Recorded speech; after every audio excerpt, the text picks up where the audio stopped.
I'm giving you $1 million. I want you to sell this hat. What are you f***ing doing? Influencers? Facebook? Instagram? Pre-roll? Placement on Pat McAfee's show? Like, what are you doing? Raise your hands. You've never clicked a banner ad on purpose. Raise your hands.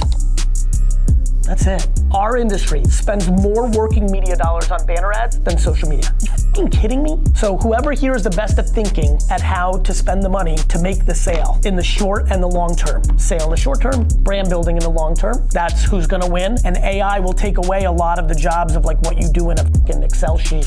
Everything that AI will do is force more value on thinking and less value on commodity executing. To become great at media, I believe it's based on the biggest thing that I'm pushing as we go into this next chapter with media. I believe my relationship with our media department is really interesting because a lot of things that the media department currently believes, I don't believe in. Because they are forced to believe it because the way the client measures awareness is based on potential views, not actualized views. That I believe a lot of you, even given the head nods in here now, that if your life depended on it, you would not buy programmatic, trade desk, garbage digital inventory with ugly banners and pre-rolls to sell a thing. I think what's gonna happen is that AI is gonna force everyone to realize it's the thinking, whether that's creative or whether that's strategic, that all the value in the world is about to go to thinkers. This is why school is such a bad framework. This is why I've always challenged school so much. School, which all of you are so close to at this point in your life, I don't think anything is lost on this with any of you. You're not being rewarded to critically think or to be creative. You've been taught your whole life in school to do something that AI is now gonna do. It's really true. Like what? Like you were taught to memorize facts? I can get the facts in a second. You were taught math? I can do math in a second. All of the value in the world is headed towards creativity and strategic thinking. So if you're in media, AZ, do you know where attention's shifting, right? Like for example, people are like, Gary, what about Reddit? I'm like, Reddit doesn't have good ads. I love Reddit, but I don't like what we can buy on Reddit. It's not gonna do anything. I'm aware that people go to ESPN.com. I'm sure you looked at your brackets to see if you're gonna win anything, you know? Like, I get that you go there. Raise your hands, you've never clicked a banner ad on purpose. Raise your hands.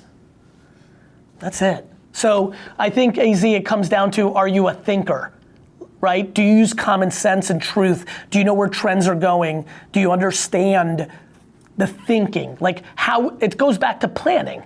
Everyone's gotta be the best planner. If you're using a historical term, you're a planner. I'm giving you $1 million. I want you to sell this hat. What are you fucking doing? How do you think you said creatively, but what do you think about ChatGPT, like creating images or like how are you using it as a tool? Like do you think that's gonna take over as well or no? Yes. Like why do I need a designer to spend 4 hours making something that I can make in 9 seconds? Like if you're a designer today who doesn't have her or his own ideas, you're in trouble. But if you were the leading salesman selling Yellow Pages in 1999, you don't even know what Yellow Pages are. How many people here have no idea what the Yellow Pages are? Yeah, so, yeah, bro. Like the Yellow Pages used to be a book that every person had that you would look at for information in your general area because there was no internet. The telephone book. Well, when Google came along, Yahoo, search engines on top of the internet, there was people who made their living, paid for their family's mortgage by being salespeople for Yellow Pages. They went out of business. You're going through it for the first time, so you're like, oh fuck, my cousin John is dead. But like, that's what always happens. When the tractor was invented, everybody worked on a farm. This is just evolution. And if you're a designer, if you're a creative, by definition, the first requirement is ideas. Otherwise, what are you bringing to the table? So, AI is gonna put a lot of pressure on the world. You guys are in it. Congrats, you picked a good time to be born. But I would argue it's the biggest opportunity. For a lot of you, it means you'll end up not being an employee, it means you'll end up being an entrepreneur.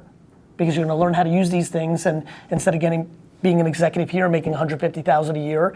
You'll do something around something you love, making 150,000 a year because you'll be able to, because your AI infrastructure and capabilities will be the power of a workforce of 10. So, pros and cons to everything. What's the best way to improve our either specialized skill set or overall skill set to really become those people of like note and become, be experts in the field of digital media? Well, what do you think, Jathan? I think the start is listen. I agree. It's a pretty good open door policy. I've been making the best of it, trying to get as much feedback and insight from everyone up the ladder as much as I can. I think that is a remarkably smart and strong observation. The only reason that this is a good program is because of the culture we've created for the last 15 years, where you have senior people that are willing to spend time with you. Now, of course, some of you just heard that and you're like, no, not true, Gary, fuck. I reached out to like 2 people and I haven't been able to get a response. There's gonna be always moments in time, right? Like if there's a fucking account on fire and you happen to be on that account and like you want like, hey, teach me, and they're like, fuck, we're just trying to save the business. That might just be the luck of the draw. But as a whole, including what I'm doing with you right now from the top down, there is a much bigger appetite to just help you than you will find in 99% of businesses. And so I'm proud of you that you've sniffed that out. And like this, like Amir in your office. He's fucking smart as shit. He'll tell you everything. Amir is my manager. Makes sense. So like to me, if you're like, Amir, can we get like drinks from 7 to 10 and talk about things in detail? He'd be pumped to do that. This is just a good life lesson for all of you. The concept of getting one no being the end of your journey is hurting you so much. Ask 13 times until someone says yes. Nicely, different people, different things. So there's a lot of no's here, circumstantial. People busy, 3 people are out on mat leave and that person's got to cut. Like there's just a million things that could be going on. But don't let a no to getting some one-on-one mentorship deter you from asking the next person. Sometimes you can get the boss of the boss to give you a half an hour versus your direct boss, just because of the nature. It's the serendipity of just how work works. I want to be Gary or be past Gary. That's good for as you should. Let me give you the answer of how to do that. Get out of being in a marketing agency and get into actually doing something. Gary's Gary because the first 20 years of my career was using marketing to build things, not being in an agency. I'm a practitioner. Right? So you may need to seriously start a side business where you do all the marketing, because all of a sudden marketing is not about reports or theory or politics. It's about the merit of the execution. Zhang will tell you, and he should do a follow-up of this, he's been here from day one. As we brought in fancy math people, and seemingly me as the DNF student should not be of that ilk with the media department, they could never beat me because they were playing in media for the sake of media, not the true goal of growing a business. Marketing is a proxy. It's not an actual thing. It is a part of a thing called growing a business or an entity, a nonprofit, a personal brand, a campaign. It is an energy of offense. Yeah, I mean, so I'm old enough to remember when companies were asking this question about internet. Yeah. Right, and everybody was like, I was just with Pearson, and the head marketer at Pearson, she said to me, Gary, Pearson is gonna be an AI company. I'm like, no shit. I'm like, just like Pearson said 25 years ago, we're gonna be an internet company. A year and a half ago, or a year ago, everybody was wondering in the company why I wasn't making all of us learn Mid-Journey and like use, it's because of what you just saw GPT do last week. Like we're still early. Like how am I gonna implement it? It's oxygen. It's not even how I'm gonna implement it, it's how AI is gonna implement itself in all of us. There is nothing. AI is not a thing, it's like a process, it's like oxygen. Yeah. You know what I mean? So we will use all the codes, we will use all the platforms. It will just be fully ingrained back office. Every single way that project managers take notes will be AI. Every way we do media execution will be AI. Every way we make creative will be AI. It's just omnipresent. which platforms, what I did well that other people got caught on is we're not in a 5-year contract with technology that's now already old. The amount of agencies last year that locked into 2, 3, 4-year scopes on SaaS businesses that are now can't get out of, not to mention the AI tools that Facebook Meta and TikTok and Instagram and Twitter and all these companies put at the forefront of the places we do the marketing are gonna be better than the tools that are in the market. Like what GP does for making imagery, I'll be able to do just inside of X and Meta and TikTok, and it's gonna have a propensity to know it gets more organic reach because it has the data. ChatGPT doesn't. Wouldn't it make sense that if Meta made me an image inside of Meta that more understood the propensity of engagement, that creative is gonna outperform me doing it in a silo on Adobe or Chat? So look, I'm always me. If I'm not moving fast on a technology, it means that it hasn't fully baked yet. Yeah, I would say to kick that off, I mean, look, I'm struggling to get SVPs who are 40 years old and have had 20-year careers to call elephant meetings. Let there be no confusion. There is 0.0 expectation that you're gonna drive an elephant meeting. That being said, I think it's incredibly powerful for you to practice in your career. There is a gracious, humble way to maybe raise your hand if you're in a meeting where you can hear that the client's not going the way we're going, and maybe you ask in your Slack or your direct report, or like, hey, I think XYZ is not doing what I think Gary's saying we want to do. You know, how do we go about it? So, you know, I think that's how I think about that saying. What's the balance between escalating up to you and cultivating that ability to handle elephant type situations at every level? How can we kind of develop those skills so we don't necessarily have to have a higher level? Or would you prefer that people do? I prefer that people do. Here's why, brother. I think this is similar to the Jathan answer. I like people to taste things in real life versus theory. Another reason why I struggle with school.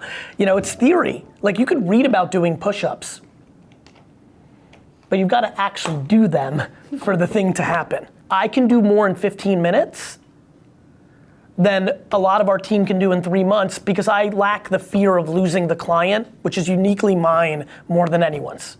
I have to be empathetic to my SVPs and my leaders. Like, they believe that it's all good in theory that I say that, but if they walked in my room and they're like, so Gary, I had the elephant meeting and Bose fired us, so we lost 10 million, thanks, see you later, that would be bad for them. I know that would never happen if they had an elephant meeting. In fact, I know that if you don't have elephant meetings, that's how you actually lose the business. So what I've seen, Sam, is that more people are affected in being good at it by seeing me do it in the room with them. It's not like I'm having the elephant meeting by myself. Some of you may be in an elephant meeting because I want you to learn. So it continues to be an ideology for those people that make 6 figures a year and have a VP or an SVP title that say, my job is to keep Gary out of it. And it's my job to keep telling them, that'd be fine if you were keeping every client. So the proof is in the pudding ultimately. So yeah, I mean, let me go even further, Sam. Nobody asks for it. I just interject myself when I can smell it at my level. We are still not good at this at all, brother. People are predominantly driven by fear. That's why politics means what it means. It's how your parents parented all of you. Don't touch that, you'll burn your hand. Don't do that. Like, it's fear is the currency. Right now, I'm sure it's not lost on any of you, it's at scale. That's what's really going on with politics. Occasionally, politics will use hope, and that's why you've heard about Obama or JFK or, you know, but predominantly it's fear. And parenting is almost all fear, and corporations are almost all fear. And I believe the reason that we are different and we've been special and we're just starting and we're gonna get very special is I'd like to think that already you've realized that I don't lead with fear. Doesn't mean I'm naive, doesn't mean I'm stupid, doesn't mean I'm delusional. It means I just know that it's the second best way to get people to do things. Fear is good at getting people to do things in a short term. but then trust is lost and it doesn't become awesome. I have a very different equity with people here than I did when I started the company, right? There's a lot of people here who've known of my existence since they were in middle school. That's a different relationship I have than when I started this company where nobody had ever heard of me, period, outside the wine business, and definitely not in advertising. Some of you have literally had my videos or books part of your curriculum on your journey. So I have a lot more leverage, to your point, Sam. That's why I'm so optimistic. That's why I care so much about this program. I'm obsessed with this program from one of two things. One, it's the thing that showed you that it can be like this in a company and the skills that come along with that common sense. Or two, this room has the future C-suite in it. Like, I'm going nowhere. Like 15 years from now for me is like, cool, like that's tomorrow. And so that's exactly right. That's why this exists. Otherwise, we just hire people from 1 year in other places. What's your vision in 5 years? And Yep. like, how can we contribute to that? Like, what's one word that you see Vayner going to that we can like embody? This will be hard to land because a lot of you don't have context elsewhere. But let there be no confusion. Like, hi, we do marketing very differently. All of you are younger and you're more naturally, your day-to-day lives are more social media centric. So it may seem like very common sense to all of you what we do, but again, if some of you have worked or interned in other advertising environments, like we are very different. So my goal is to change the way marketing is done by every company in the world in our industry by us having continued success. If I was thinking about one word, I would literally say common sense. It's probably the biggest thing that makes me think, like most of our, think about this, clients genuinely around the world that are, let's say, Fortune 5,000 companies, think it's a better idea to spend way more money making a television commercial than making any social media content. How is that possible in 2025? For example, let me bring in politics. You know, I'm sure this hit everyone's radar. There was a lot of conversation of how Kamala spent so much more money than Donald Trump, and I'm sure all of you heard like, the podcast did well, and she was, that's the same conversation. Many companies spend more money on making billboards than making social media content. I'm so happy all of you are here because you can never unsee what you're about to going through. You'll always know this information.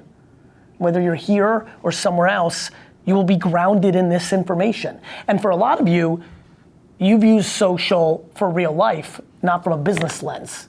So for a lot of you, it's also been it'll be a great learning experience or was a great learning experience because you thought you knew things because you were about it every day, but now you're looking at it from a different angle, from a business angle, and you're seeing different nuances, which is also valuable. So, common sense.